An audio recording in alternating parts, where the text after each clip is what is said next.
وبركاته.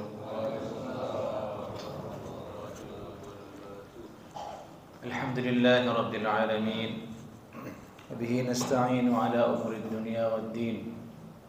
أشهد أن لا إله إلا الله وحده لا شريك له، وأشهد أن محمدا عبده ورسوله.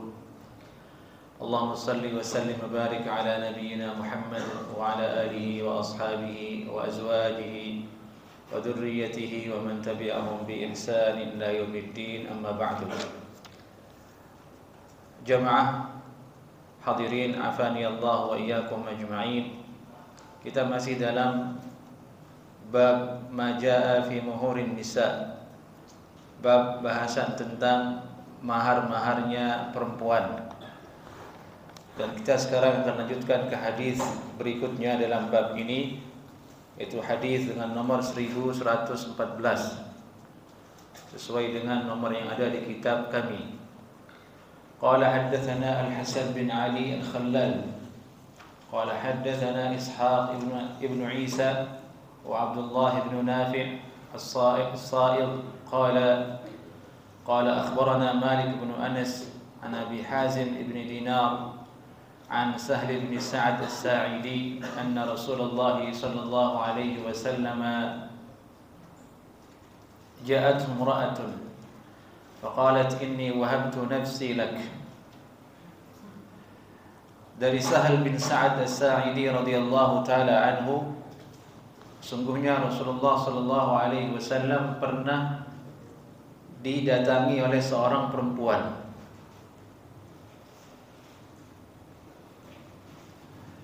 Dan perempuan ini berkata ke Nabi sallallahu alaihi wasallam, "Inni wahabtu nafsi lak." Jadi dia berkata, perempuan ini, "Ya Rasulullah, saya hibahkan diri saya untuk dirimu." Maksudnya, saya mau jadi istri Anda ya Rasulullah sallallahu alaihi wasallam. Menawarkan dirinya.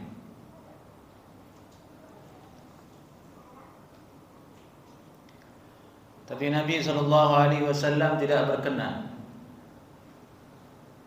Tidak berkenan. Faqala rajulun, maka berkatalah kemudian seorang laki-laki yang ada di situ. Ini berarti sahabat Nabi yang ada di majelis tersebut. Ya Rasulullah, fazawwijniha in lam takun laka biha hajah. Sekiranya jika paduka tidak memiliki hajat terhadap perempuan ini, biar saya saja ya Rasulullah. Nikahkan saya dengan dia saja.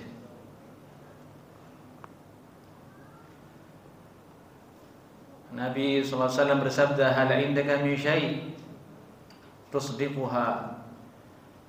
Apakah engkau memiliki sesuatu sebagai mahar untuknya?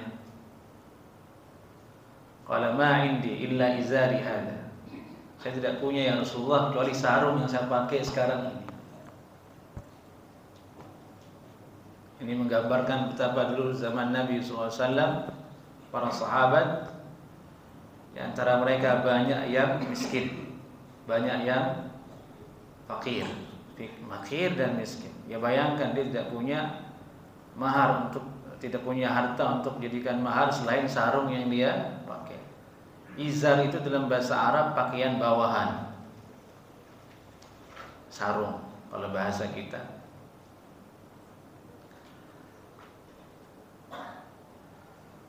Faqala Rasulullah sallallahu alaihi wasallam, baginda Rasulullah sallallahu bersabda, "Izaruka in a'taitaha jalasta wala izara laka." Sarungmu ini kalau kamu berikan ke dia, nanti kalau kamu duduk kamu tidak punya sarung lagi. Karena otomatis akan menjadi milik perempuan tersebut. Menunjukkan bahwasanya mahar itu murni hak perempuan, milik perempuan. Jadi jangan berpikir nih anak-anak muda yang belum menikah, Udah nggak apa-apa maharnya banyak, terus sudah menikah saya pakai maharnya. Jangan. Itu mengambil namanya. Mengambil hak si perempuan tersebut, kecuali dengan ridhonya dia. Faltamis syai'an, sabda Nabi sallallahu alaihi wasallam, silakan cari yang lain, jangan sarungmu itu. Ma'ajid, tidak ada ya Rasulullah. Faltamis walau khataman min hadid, cari walaupun cincin terbuat dari besi. Faltamasa falam yajid syai'a, singkat cerita dia mencari sebagaimana petunjuk dari Nabi sallallahu alaihi wasallam, tetap tidak menemukan apa-apa di rumahnya, tidak punya harta. Faqala Rasulullah sallallahu alaihi wasallam, Nabi bersabda kemudian kepada laki-laki tersebut, hal ma'aka minal Qur'ani syai'? Apakah kamu punya hafalan Al-Qur'an? Apakah bersamamu ada Al-Qur'an? Qala na'am. Ada ya Rasulullah, suratu kada wa suratu kada di suwarin sammaha. Saya punya hafalan surat ini, surat ini. Saya punya ilmu dengan tentang Al-Quran, surat ini, surat ini. Disebutkan surat-surat tersebut. Faqala Rasulullah SAW, zawwajtukaha bima ma'aka minal Quran. Saya nikahkan kamu dengan perempuan ini dengan Al-Quran yang ada pada dirimu. Nah, ini hadisnya sahih, dikeluarkan juga oleh Imam Bukhari dan juga Imam Muslim dan yang lainnya. Dari itu Imam At-Tirmidzi berkata, haditsun hasanun sahih. Ini hadis hasan dan sahih. Dari itu kemudian ulama mengambil dalil dari hadis ini, di antaranya Imam Asy-Syafi'i rahimahullahu taala, sebagaimana dinukil oleh Imam At-Tirmidzi, faqala illam yakun lahu syai'un yusdiquha fatazawwajaha ala suratin minal Qur'an fannikahu jaizun wa yu'allimuha suratan minal Qur'an. Jika laki-laki itu tidak memiliki apa-apa untuk diberikan sebagai mahar atas perempuan tersebut, maka seorang imam, seorang wali menikahkannya dengan mahar surat dari Al-Quranul Karim. Fan nikahu jaizun, maka nikahnya menjadi sah. Ini ibarat Imam Asy-Syafi'i yang langsung dinukil oleh Imam At-Tirmidzi rahimahullahu taala. Dan itulah mazhab ulama Asy-Syafi'iyah. Boleh Al-Quran menjadi mahar bagi seorang perempuan jika dia ridha dan rela. Dari itu di Indonesia banyak kita temukan praktek ini. Maharnya seperangkat alat sholat dan surat ini, surat itu. Lalu bagaimana maksudnya Al-Quran yang dijadikan sebagai mahar? Dijelaskan di sini. Wa yu'allimuha suratan minal Quran. Kemudian dia, laki-laki ini, si suami ini nanti setelah menikah, dia ajarkan surat yang dia hafal tersebut kepada istrinya. Ini diajarkan, yu'allimuha, diajarkan bagaimana cara bacanya, apa isinya, apa maksudnya. Bukan dibaca-baca saja. Praktek yang ada itu laki-laki hanya membaca saja. Nah, Imam Syafi'i mengatakan yu'allimuha, diajarkan kepada perempuan tersebut sehingga dia mendapat manfaat berupa ilmu. Karena pada dasarnya mahar itu harus sesuatu yang bermanfaat untuk perempuan. Kalau hanya laki-lakinya saja yang membaca, manfaatnya apa buat perempuan? Mungkin lebih bagus didengarkan murattalnya Syekh Misyari yang dari kaset, lebih bagus daripada suaminya. Tidak ada makna manfaat di situ kalau sekedar membaca sendiri. Misalnya maharnya surat Ar-Rahman, surat Al-Mulk. Selesai akad dia baca a'udzubillah sampai akhir. Tidak ada manfaatnya buat perempuan itu.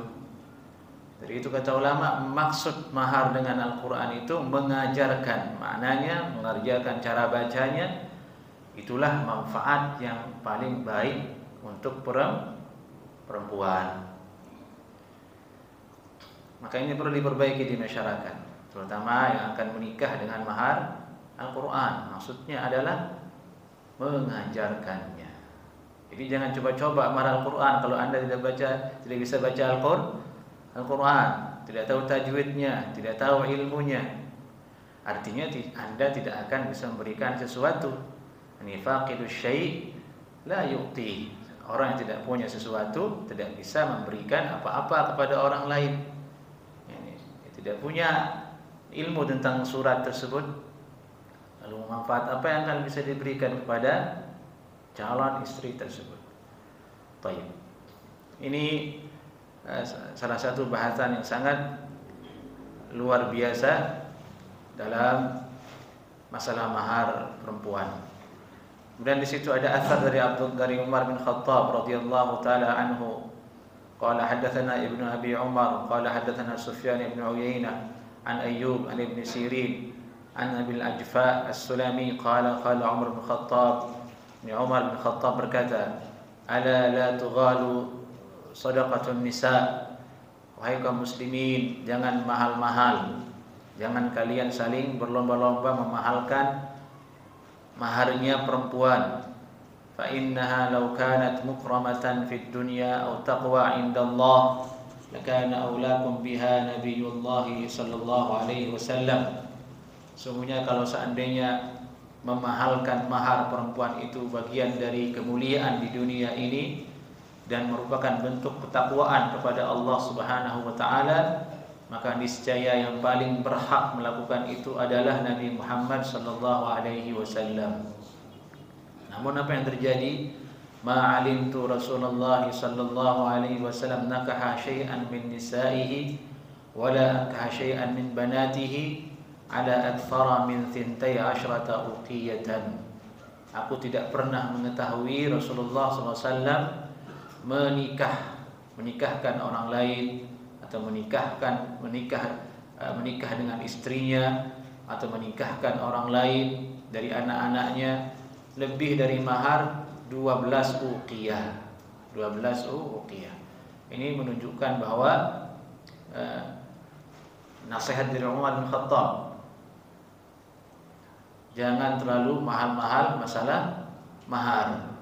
Kalau seandainya mahar itu kebaikan di dunia dan ketakwaan kepada Allah, niscaya Nabi akan memahalkannya. Tapi ternyata Nabi tidak memahalkan mahar putri-putrinya dan istri-istrinya. Dan 12 uqiyah itu adalah 480 dirham. 480 dirham. Wallahu alam kalau dikonversi sekarang ke rupiah emas saya tidak tahu. Nanti jamaah yang hitung dah di rumah. Baik. Kita lanjut ke hadis berikutnya. Bab ma jaa fi ar-rajuli ya'tiqul amata thumma yatazawwajuha. Bab membahas tentang laki-laki memerdekakan budak kemudian menikahinya. Qala haddatsana Qutaibah qala haddatsana Abu Awanah an Qatadah wa Abdul Aziz bin Suhaib an Anas bin Malik anna Rasulullah sallallahu alaihi wasallam a'taqa Safiyyah wa ja'ala itqaha sadaqaha. Qala fil bab an Safiyyah. Dari Anas bin Malik radhiyallahu taala anha, sungguhnya Rasulullah sallallahu alaihi wasallam memerdekakan Safiyyah dari perbudakan. Safiyyah itu ummul mukminin, Safiyyah binti Huyai ibn Imran, istrinya Nabi SAW. Dulunya sebelum dinikahi Nabi, kanat tahta ibni Abi al-Haqiq Akhtab. Suaminya bernama Ibnu Abi al-Haqiq Akhtab min sibti Harun. Ya intinya Safiyyah ini memiliki suami bernama Ibnu Abi al-Haqiq. Kemudian meninggal di perang Khaybar. suaminya. Ada perang di Khaybar bersama melawan kaum muslimin. Meninggal suaminya Safiyah. Wa waqa'at Safiyah fi sabi. Safiyah kemudian masuk ke dalam jaringan perempuan yang disabiu. Maksudnya kalah perang, orang-orang kafir, suaminya mati, tinggal istrinya ditawan. Dalam bahasa Indonesia ditawan, dalam bahasa syariatnya as-sabiyu atau sabaya. Diambil oleh kaum muslimin. Dan itu adalah salah satu yang halal dalam Islam. Allah Ta'ala berfirman, "Fakulu mimma ghanimtum halalan thayyiban."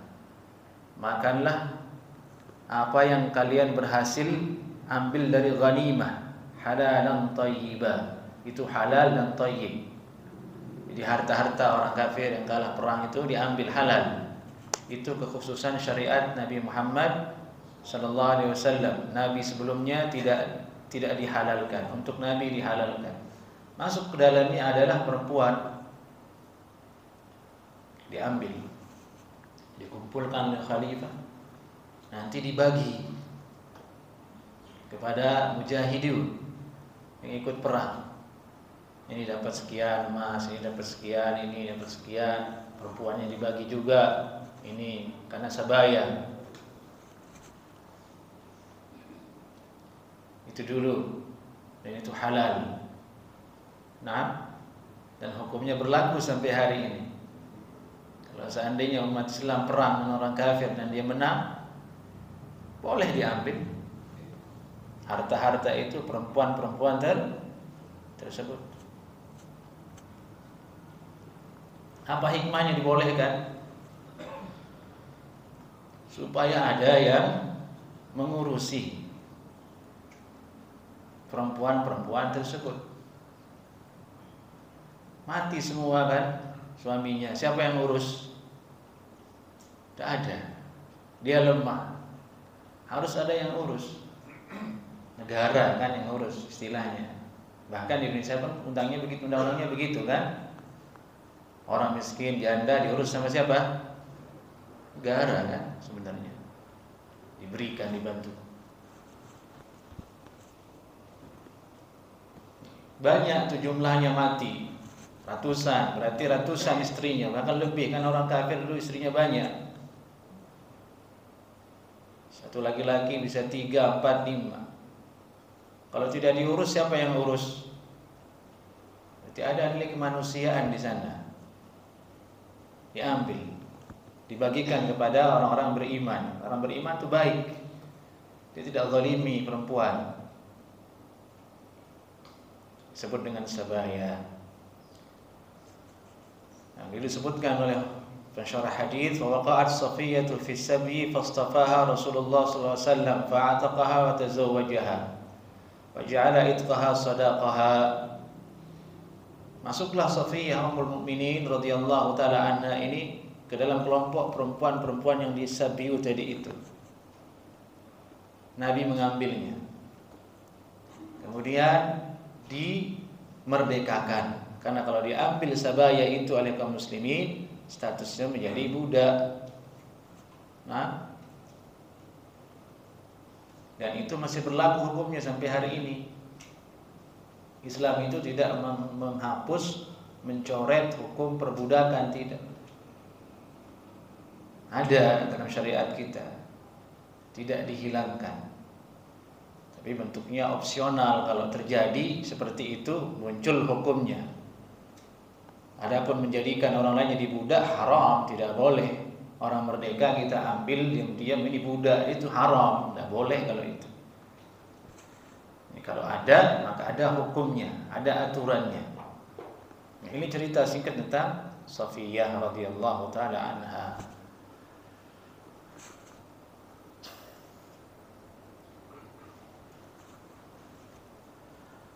Setelah diambil Nabi sallallahu alaihi wasallam, dimerdekakan, wa ja'ala itqaha sadaqaha. Dijadikanlah kemudian kemerdekaannya itu sebagai mahar untuk Safiyah radhiyallahu taala anha.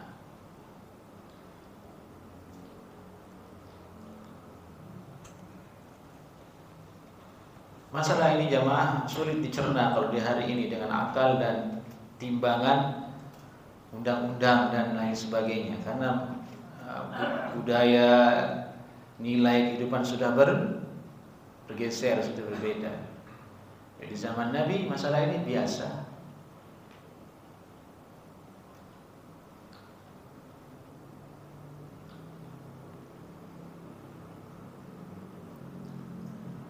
Dan inilah yang diamalkan oleh para ulama, bahwasanya boleh budak itu mas kawinnya adalah al-itq, kemerdekaannya. Itulah manfaat yang paling besar untuk budak dimerdekakan. Baik, kita lanjut ke hadis berikutnya. Bab ma jaa fil fadli fi dzalik. Bab bahas tentang keutamaan dalam hal itu, maksudnya keutamaan memerdekakan budak kemudian dijadikan sebagai istri dan maharnya kemerdekaan tersebut. Qala hadatsana Hannad qala hadatsana Ali bin Mushir an al-Fadl bin Yazid an Sya'bi an Abi Burdah ibn Abi Musa an abihi qala qala Rasulullah sallallahu alaihi wasallam thalathatun yu'tuna ajrahum marratain. Ada 3 kelompok golongan diberikan pahala 2 kali. Abdun adda haqqallah wa haqqa mawalihi fadzaka yu'ta ajrahu marratain. Ada seorang budak dia menunaikan hak Allah Subhanahu wa taala yang ada atas dirinya dan hak majikannya, hak tuannya, maka budak seperti ini diberikan 2 pahala oleh Allah Subhanahu wa ta'ala. Pahala dia taat kepada Allah, pahala dia taat kepada majikannya, kepada tuannya, sayyidnya kalau bahasa Arab. Budak sayyid, tuannya. Yang kedua, wa rajulun kanat 'indahu jariyah wadhi'ah fa'addabaha fa ahsana adabaha thumma a'taqaha thumma tazawwajaha yabtaghi bidzalika wajha Allah fadzalika yu'ta ajrahu marratain. Ada laki-laki dia memiliki budak perempuan wadhi'ah yang parasnya cantik. Fa'addabaha, lalu dia mendidik budak tersebut dengan didikan yang baik, dengan pendidikan yang bagus. Karena biasanya budak tidak berpendidikan dulu di zaman Nabi sallallahu alaihi wasallam. Bukan seperti perempuan yang merdeka, yang punya keluarga, punya kemerdekaannya. Dia hanya seorang budak. Tapi laki-laki ini dia mendidik budak tersebut sampai akhirnya menjadi perempuan yang merdeka, yang memiliki akhlak, memiliki karakter yang baik, yang bagus. Summa ataqaha, lalu dia merdekakan budak tersebut. Summa tazawwajaha, setelah dia merdekakan dia menikahinya. Yabtaghi bidzalika wajha Allah, semua itu dia lakukan karena mengharap wajah Allah Subhanahu wa taala. Fadzalika yu'ta ajrahu marratain, maka yang seperti itu diberikan pahala 2 kali, pahala mendidik, pahala menikahinya. Itu yang dimaksud sama sebagian orang dengan bercanda, dibina baru dibini katanya. Tapi ini itu perbudakan maksudnya. Ini maksudnya berarti ada sesuatu yang berat dalam masalah ini sehingga dia diberi pahala. Dan itu disebut mengharapkan wajah Allah Subhanahu wa taala. Artinya kalau seandainya antum hidup di zaman yang ada perbudakan, antum mustahil akan menikahi budak. Tidak mau antum didik budak itu meskipun dia cantik, karena perempuan cantik yang merdeka lebih banyak. Ada risiko di situ, ada tanggung jawab. Dari itu diberikan pahala. Seperti itu maksudnya. Itu disebutkan di hadis ini, ya bitaqi bidzalika wajh Allah. Jadi bukan senang-senang.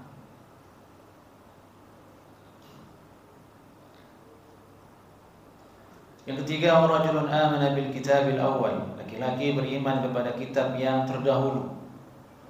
Thumma jaa al kitabul akhar fa amana bihi, Dan datanglah kitab yang lainnya, yaitu Al-Qur'anul Karim, fadzalika yu'ta ajrahu marratain, maka orang itu diberikan pahala 2 kali. Seperti kita beriman kepada Allah turunkan Injil dulu, Allah turunkan Taurat, Allah turunkan Zabur, Allah turunkan Suhuf kepada Nabi Musa, Nabi Ibrahim, seperti yang disebutkan di dalam Al-Quran.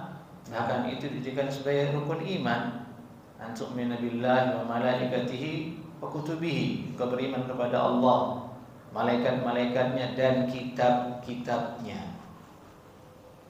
Kita kitabnya dulu, bukan yang sudah ditahrif.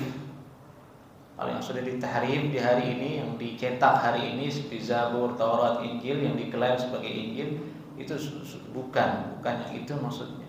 Injil yang dulu di zaman Nabi Isa alaihissalam, yang diturunkan kepada Nabi Isa alaihissalam. Karena beriman kepada kitab itu berarti maksudnya kita beriman kepada Nabi tersebut, Nabi Isa, Nabi Musa, dan yang lainnya. Beriman kepada Nabi-Nabi tersebut berarti kita beriman kepada Allah maksudnya. Dan beriman kepada Al-Quran juga, ganda ibadahnya, diberikan pahala 2 kali. Baik, kita lanjut ke bahasan berikutnya. Babu ma jaa fi man yatazawwajul mar'ah thumma yutalliquha qabla an yadkhula biha, hal yatazawwaj ibnataha am la. Bab membahas tentang yatazawwajul mar'ah, dia menikahi seorang perempuan kemudian dia menceraikannya sebelum dia menggaulinya. Dia menikah belum sempat digauli dia ceraikan. Apakah boleh dia menikahi anak dari perempuan tersebut? Ya, gambarannya berarti dia janda, bawa anak.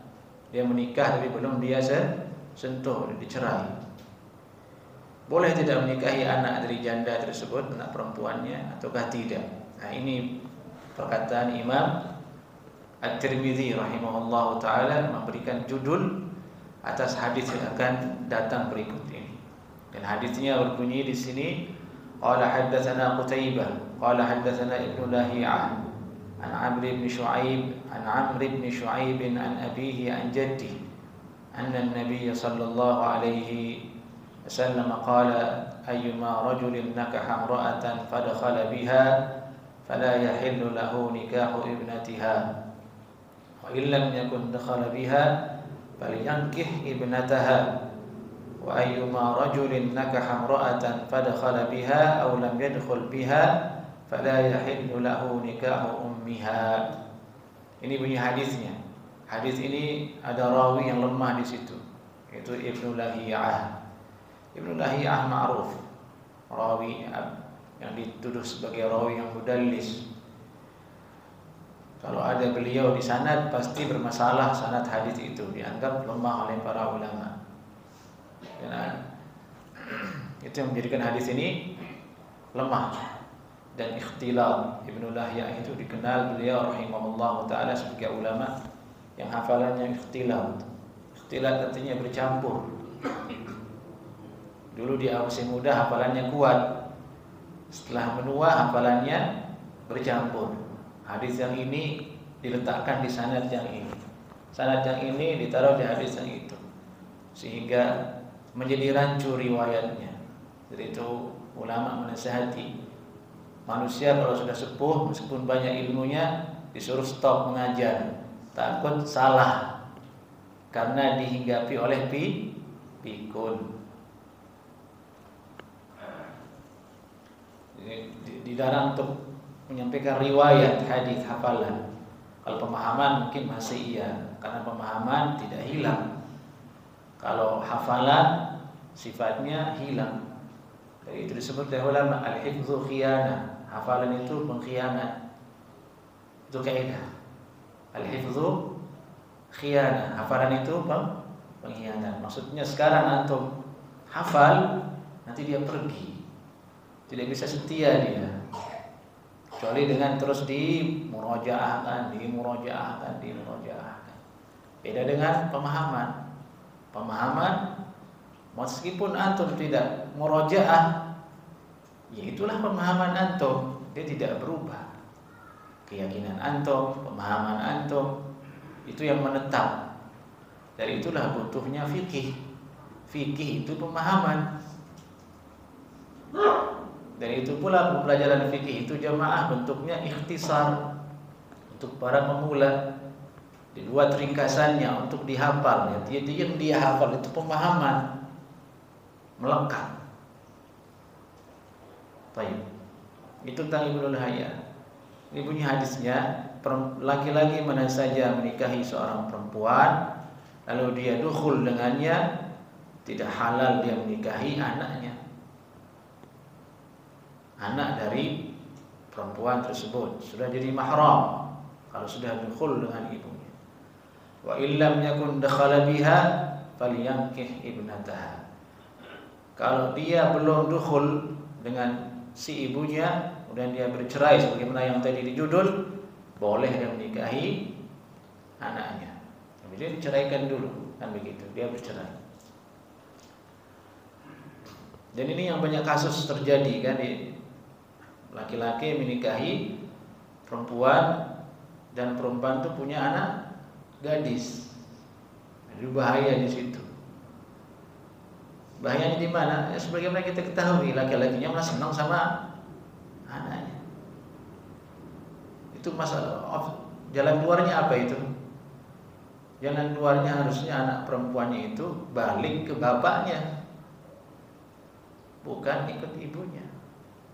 Yang jadi masalah itu banyak laki-laki tidak bertanggung jawab. Dia menikah punya anak gadis, disantai aja, dibiarkan kemana anak gadisnya. Itu kan tanggung jawab dia. Dia kerjanya yang menghamili saja. Akhirnya ikut tuh sama ibunya. Nah, statusnya janda. Menikah ibunya, dia sudah besar anak gadisnya. Kan bahaya. Dia tidak mau tahu. Nah, ini jangan sampai kita menjadi laki-laki yang seperti itu. Itu namanya laki-laki tegaan. Tegaan dan jahil, tidak paham ilmu agama. Anak perempuan kita itu kan diri kita, diri kita, berasal dari diri kita. Masa kita sia-siakan dia? Kita biarkan meskipun sudah bercerai dengan ibunya, harusnya laki-laki bertanggung jawab, diberikan nafkahnya, dia perhatikan, dia jadi wali, bukan bapak tirinya. Kecuali kalau kasusnya meninggal, perempuan yang ditinggal mati, itu lain. Tapi banyak kasus di sini adalah ternyata bapaknya masih hidup, anaknya sudah gadis, dia tidak perhatikan. Di mana dia taruh itu kewajibannya untuk memberikan tempat tinggal, memberikan pakaian, memberikan pendidikan kepada anak perempuannya. Nas'alullah al-afiyah. Semoga Allah menjauhkan kita dari hal-hal semacam itu. Wa ayyuma rajulin nakaha imra'atan fadakhala biha aw lam yadkhul biha, dan laki-laki mana saja menikahi seorang perempuan lalu dukhul dengannya atau belum dukhul dengannya, maka tidak boleh dia menikahi ibunya. Ini sebaliknya, ini dia menikah dengan seorang perempuan, ini dia dengan mertuanya. Berarti kalau mertua, kita menikah dengan seorang perempuan, ibunya anak perempuan, ibunya perempuan ini jadi mahram kita. Apakah dia masuk atau tidak dengan perempuan tersebut? Dia menjadi mahramnya. Dan ini yang diamalkan oleh para ulama. Zahir hadis ini diamalkan oleh para ulama. Dibedakan antara anak dan ibunya berdasarkan firman Allah Subhanahu wa taala, yakni wa ummahatu nisaikum, dan ibu-ibu dari perempuan-perempuan kalian. Anak perempuan punya ibu, mertua kita. Meskipun kita belum dukhul istri kita ini ataupun sudah, tidak mempengaruhi hukum, langsung menjadi mahram. Tidak boleh dilamar ibunya kalau sudah bercerai dengan anaknya. Itu bedanya, dan Allah sudah mengaturnya itu dalam Al-Quran. Wa ummahatu nisaikum. Adapun kalau kasus yang sebaliknya tadi, menikah dengan ibunya, kemudian ada tafsil rincian hukum terhadap anaknya dengan dukhul atau tidak, Itu berdasarkan dengan firman Allah Subhanahu wa taala, wa rabaibukum allati fi hujurikum min nisaikum allati dakhaltum bihinna. Dan Allah mengharamkan kalian menikahi rabaib, anak-anak yang dibawa oleh perempuan. Perempuan punya anak yang tinggal di rumah kalian yang sudah kamu gauli ibunya. Maka yang belum digauli jadi boleh. Jadi meskipun hadis ini dhaif, lemah, tapi asal usulnya ada dalam Al-Qur'an. Jadi itu Imam At-Tirmidzi mengatakan wal 'amalu 'ala hadza 'inda aktsaril ulama. Inilah yang diamalkan oleh para ulama karena sesuai dengan Al-Qur'anul Karim. Jadi itu faedah ya, jemaah. Kadang hadis itu lemah, tapi dia tetap dibahas oleh ulama, dijadikan sebagai dalil. Bukan karena hadis itu lemah, tapi karena ada ayat atau hadis yang lain yang mendukung makna hadis itu sehingga terangkatlah maknanya. Meskipun dia lemah, diambil maknanya karena sesuai dengan Al-Qur'an. Ini penting dipahami. Itu tidak boleh kita langsung menolak begitu saja sebuah hadis. Ini hadisnya lemah, dhaif. Stop dulu, lihat dulu. Nanti kalau tidak kita mendapatkan banyak muskilah tuh. Lihat saja contohnya dalam kitab Bulughul Maram yang ditulis oleh Ibnu Hajar. Itu banyak hadis dhaif. Tapi semua hadis-hadis itu dikumpulkan oleh Ibnu Hajar. Tujuannya adalah mengumpulkan dalil-dalil hadis yang digunakan oleh para fuqaha. Mereka gunakan itu karena banyak alasannya, di antaranya ada ayat yang mendukungnya sesuai dengan maknanya. Kadang ada hadis yang sahih yang lain juga yang mendukung maknanya. Kadang ada kesepakatan ulama di situ. Jadi banyak faktor-faktor lain yang menjadikan kemudian hadis yang lemah itu dipakai oleh ulama. Bukan karena kemurnian dia lemah, tidak, tapi dengan unsur-unsur yang lain itu. Baik. Sudah azan ya? Baik. Bab berikutnya ini tentang masalah menikahi perempuan yang ditalak 3 dengan tujuan supaya perempuan ini bisa balik ke suaminya. Kita bahas setelah azan. Tafadhal.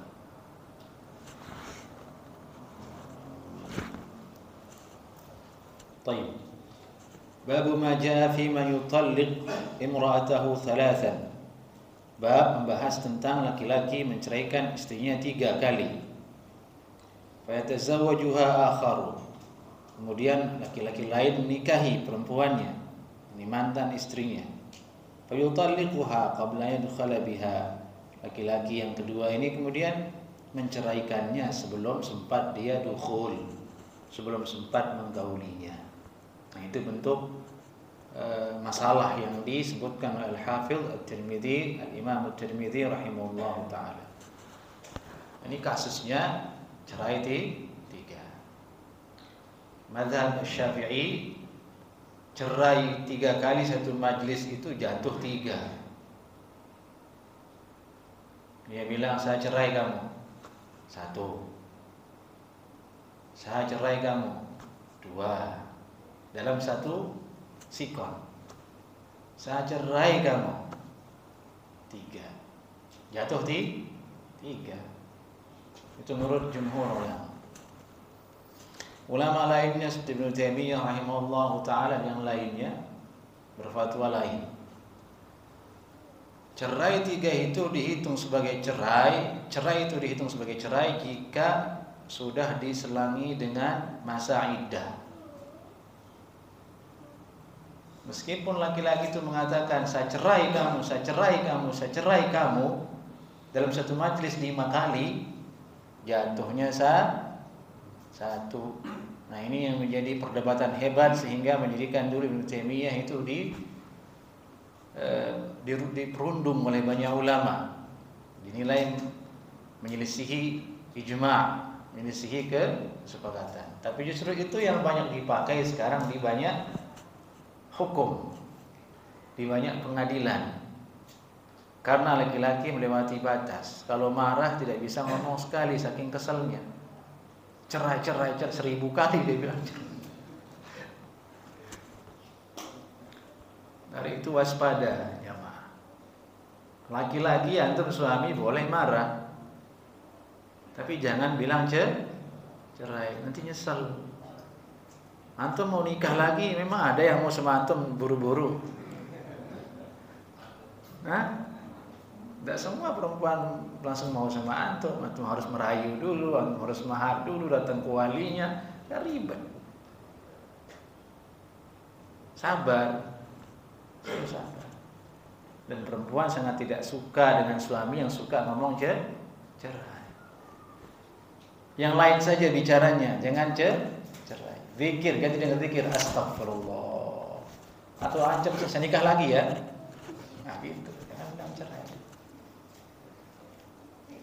Bahaya. Kedua masalah cerai ini, yang sahih kata ulama, cerai itu jatuh tidak harus menunggu putusan KUA. Karena sebelum KUA ada, yang berlaku adalah hukum Islam itu.